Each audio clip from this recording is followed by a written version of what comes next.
This morning in our series Life Lessons, we are looking at the true meaning behind a familiar question.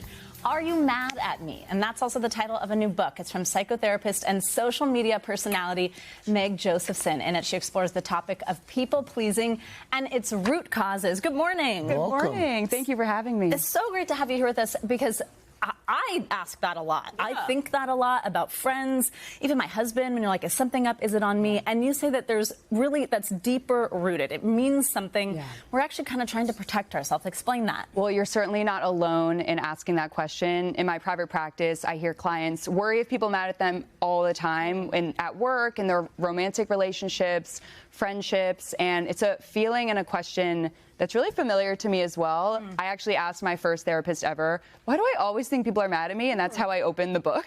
And it's a feeling that's familiar to me as well. I grew up in a home that had some volatility, and actually wondering, are you mad at me, was really protective and helpful in managing my dad's moods and just keeping the peace. But I realized after I left that environment, I still had that feeling. It just changed form. So I was now, someone put a period instead of an exclamation point, and I'm like, oh God, something's up here.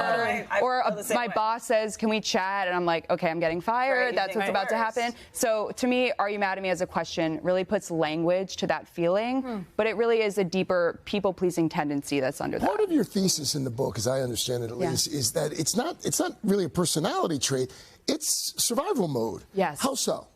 Our body has 4 responses to a threat: fight or flight, which I think a lot of us are familiar with, freeze, but there's another F word, the fawn response. Fawn. And so when the body detects some sort of threat, we appease it. We try to be liked by it, satisfied, impress it, so that we can feel safe.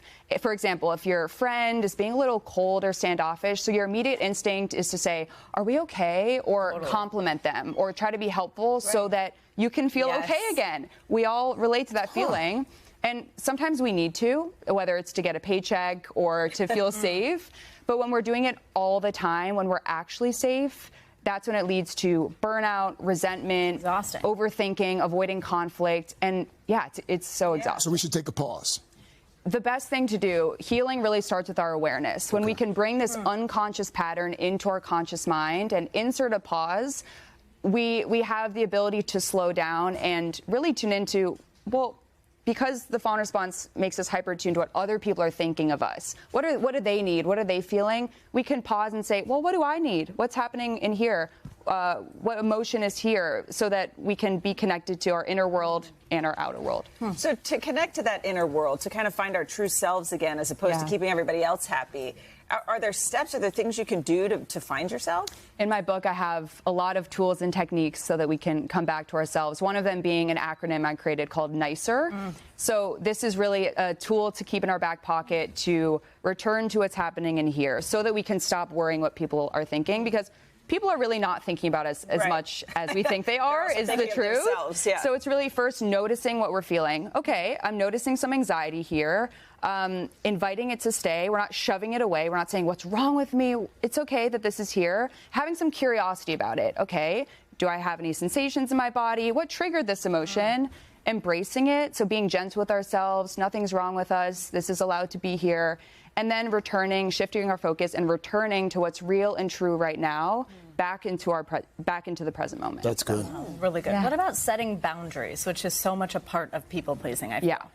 Well, I think a lot of people pleasers, we overextend ourselves because we're so scared of disappointing people, and that makes a lot of sense, and it's very protective. So we say yes instead of no, and then we feel resentful in our relationships. I think a lot of us think, well, if I set a boundary, I'll be mean, or people won't like me anymore. But boundaries are actually a really great way to strengthen the relationships we want in our lives, because it's saying to the other person, this is what I need and this is what I can give, so that we can show up long term in our relationships. That's good. So it really starts with first identifying, back to that NICER technique, what do I need? What is the need underneath this? Communicating that boundary and being consistent with it, and not letting ourselves be swayed by our discomfort, knowing that discomfort's going to happen, and taking small bites of discomfort at a time. Meg, thank you. That was Thank you so much. Thank you for having me. Hey, thanks for watching. And don't forget, you can catch the Today Show every morning on NBC or take Today when you're on the go. Just follow the Today podcast on Apple Podcasts, Spotify, or wherever you listen.